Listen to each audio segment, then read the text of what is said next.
Retire అయితే వేదాలు ఉపనిషత్తులు చదువుకుంటూ ప్రకృతి వ్యవసాయం చేసుకుంటానని కేంద్ర హోం సహకార శాఖ మంత్రి అమిత్ షా చేసిన ప్రకటన ఇప్పుడు దేశ రాజకీయాల్లో చర్చనీయాంశంగా మారింది. 2025 జూలై 9న అహ్మదాబాద్లో జరిగిన సహకార్ సంవాద్ కార్యక్రమంలో షా తన రిటైర్మెంట్ ప్లాన్స్ గురించి మాట్లాడారు. రాజకీయ జీవితం నుండి తప్పుకున్న తర్వాత వేదాలు ఉపనిషత్తులు చదవటం, ప్రకృతి వ్యవసాయంపై దృష్టి పెట్టాలని నిర్ణయించుకున్నట్లు చెప్పారు. ఆయన ప్రకృతి వ్యవసాయం ఆరోగ్యానికి, పర్యావరణానికి మేలు చేస్తుందని, తన సొంత పొలంలో ఈ పద్ధతిని అనుసరించి దిగుబడి 1.5 రెట్లు పెరిగినట్లు పేర్కొన్నారు. అయితే షా రిటైర్మెంట్ గురించి స్పష్టమైన టైం లైన్ లేదా నిర్ణయం ప్రకటించలేదు. 60 సంవత్సరాల వయసులో ఉన్న షా భారతీయ జనతా పార్టీలో కీలక వ్యూహకర్తగా, ప్రధానమంత్రి నరేంద్ర మోదీ సన్నిహిత సహచరుడిగా కొనసాగుతున్నారు. కొందరు ఆయనను మోదీ తర్వాత ప్రధానమంత్రి అభ్యర్థిగా భావించినప్పటికీ షా రిటైర్మెంట్ గురించి మాట్లాడటం ఊహాగానాలను రేకెత్తించింది. కొంతమంది అమిత్ షా రిటైర్ అయిపోతే మోదీ తర్వాత ఎవరు అనే అంశంపై చర్చలు కూడా ప్రారంభించారు. ఆదిత్యనాథ్ దగ్గర నుంచి అన్నామలై వరకు చాలా మంది పేర్లు ప్రచారంలోకి వస్తున్నాయి.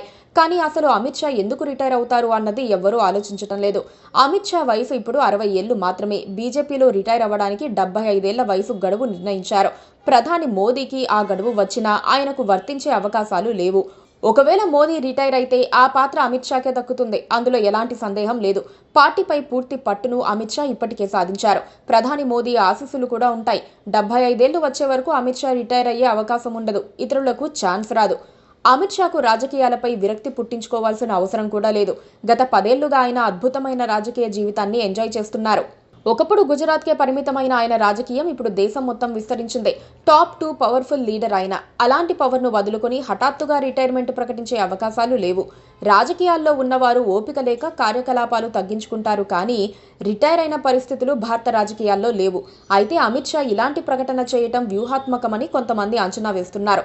పార్టీలో ప్రధానమంత్రి అభ్యర్థిత్వానికి తనకు మద్దతుగా ఎంతమంది ఉంటారనేది టెస్ట్ చేయడానికే ఇలాంటి మాటలు మాట్లాడారని కూడా భావిస్తున్నారు. బీజేపీలో కీలక అగ్రనేతలందరినీ ఎప్పుడో పక్కన పెట్టేశారు.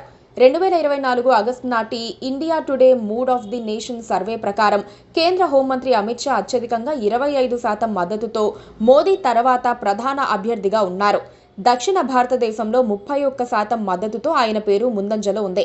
యోగి ఆదిత్యనాథ్ 19% మద్దతుతో 2వ స్థానంలో ఉన్నారు. నితిన్ గడ్కరీ 3వ స్థానంలో ఉన్నారు. ఆయనకు ఆర్ఎస్ఎస్ మద్దతు ఉంది. రాజ్నాథ్ సింగ్, శివరాజ్ సింగ్ చౌహాన్ వంటి వారు కూడా రేస్లో ఉంటారు, కానీ పేరుకే. మోదీ వచ్చే టర్మ్ తర్వాత వైదొలగాలని అనుకుంటే ఆ ఛాన్స్ ఖచ్చితంగా అమిత్ షాకే వస్తుంది. అమిత్ షా ప్రస్తుతం మోదీ తర్వాత బీజేపీలో ప్రధానమంత్రి అభ్యర్థిగా అత్యంత బలమైన అభ్యర్థిగా కనిపిస్తున్నారు. అందుకే ఆయన రిటైర్మెంట్ మాటల్ని ఎవ్వరూ సీరియస్ గా తీసుకోవటం లేదు. Please subscribe to KTV Telugu. KTV Telugu. KTV Telugu. KTV Telugu channel.